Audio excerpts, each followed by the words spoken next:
say some warnings aren't meant to be questioned. Some taboos are older than memory. In Yunyuzu, the elders had one such rule: never sit on a mortar. Not at dawn. Not in jest. Never. The sun beat lazily over Yunyuzu village as women chattered around clay pots and roasted yam stalls. It was market day, and the air buzzed with the sharp scent of pepper, dried fish, and gossip. Chisum was there, 17 and spirited, her laughter rising like a song above the crowd. Everyone knew Chisum bold, curious, too modern for her own good. She believed in books more than shrines, in city dreams more than ancestral warnings.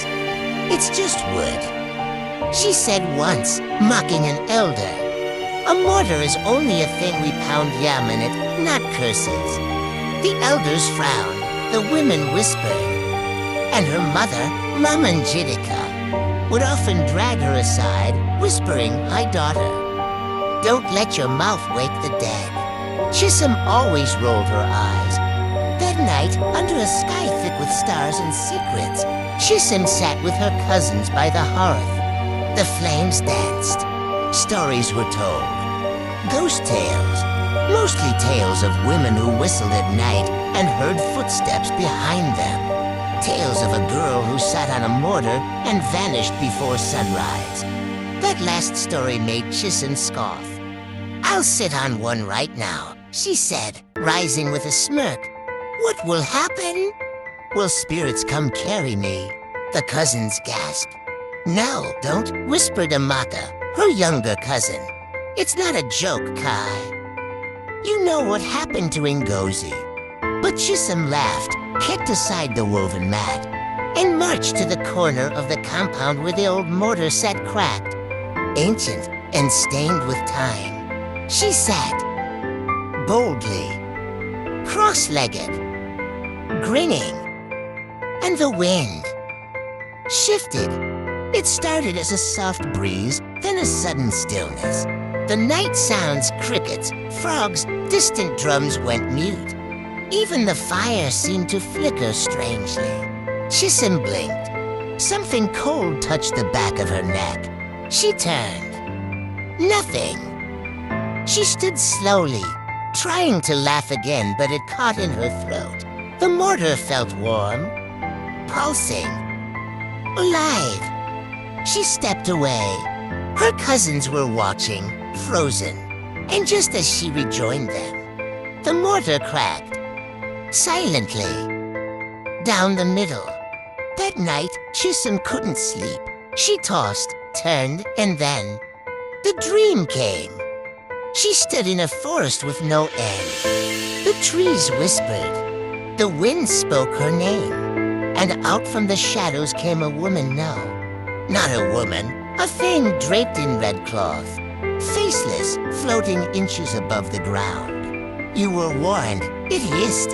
"Now you must replace what you defied." Chisum screamed, but no sound came. Roots burst from the ground, snaking around her feet, dragging her toward a giant wooden mortar, rising from the soil like a throne. Then she woke, gasping, the room cold, her feet muddy. The next morning, Mamanjidika found Chisum sitting on the doorstep, pale and quiet, her usual spark dimmed. "Kai, are you sick?" her mother asked. Chisum shook her head, but her eyes kept drifting back into the compound. When her mother went to sweep, she paused, frowning. Muddy footprints, small bare footprints. They led from Chisum's room to the old mortar, now split into like broken bone. "Who entered here at night?" she asked.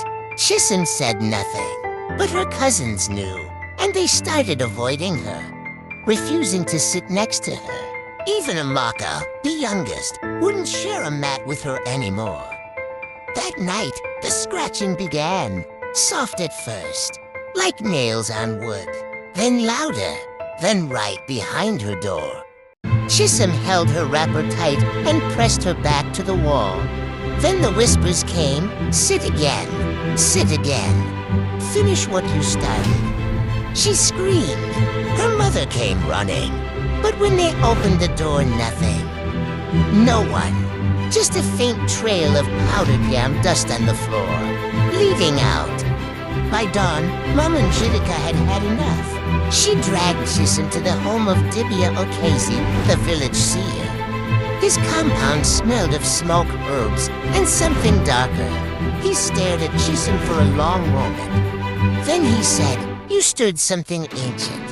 You mocked what was meant to be feared. The mortar is not just a vessel. It is a gate." Chisholm trembled. A gate to what? He didn't smile.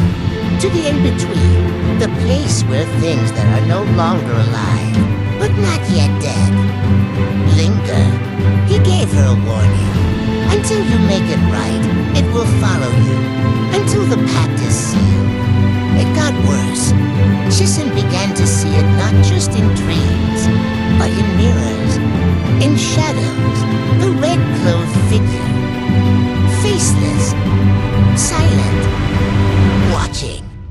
In the market, behind her in the river.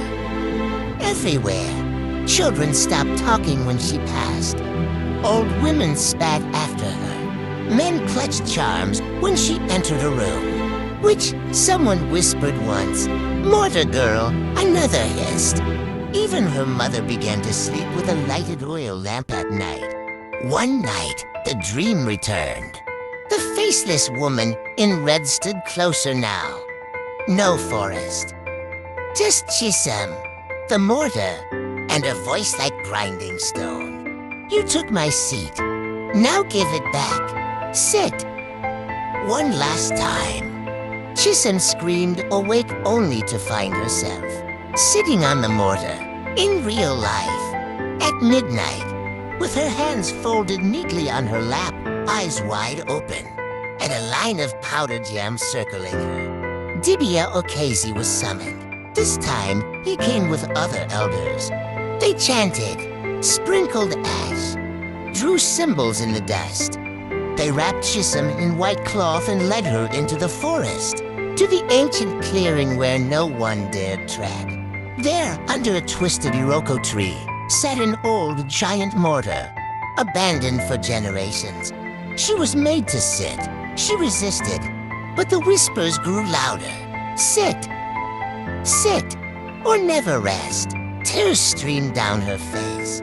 She sat, and the wind howled through the trees. As Chisholm sat on the ancient mortar, the air around her thickened. The forest grew darker, as though it held its breath.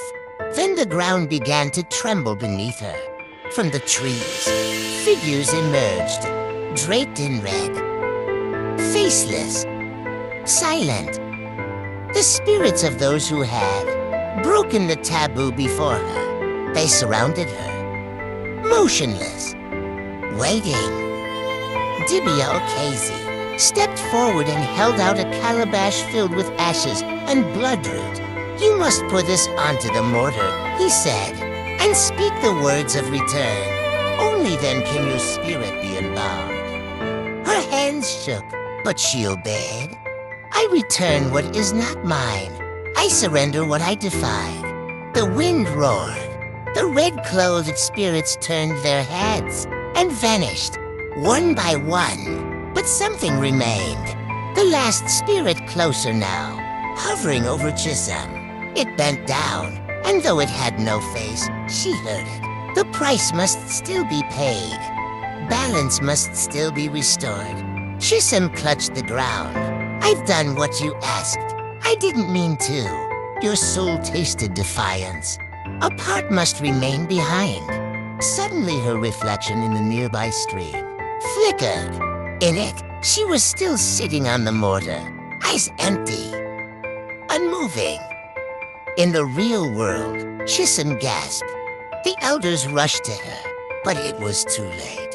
Though she stood, though she walked, part of her had stayed behind. She returned to Yumuzu, but she was never the same. She spoke softly now, never argued, never laughed. Children no longer feared her, but they never played near her compound either. She avoided mortars, In fact, she avoided mirrors, shadows, and dreams. One night, a mocker heard her whisper in her sleep, "Sit, sit." Again, years passed. Chisholm eventually left Umuzu. No one knew where she went, but in the village square, mothers still say, "Do not sit on a mortar. Not for fun, not for pride. Because some seats are not meant for the living, and some spirits never forget being disturbed." You may laugh at the old ways. You may ignore the signs. But when the mortar calls, remember, you were warned.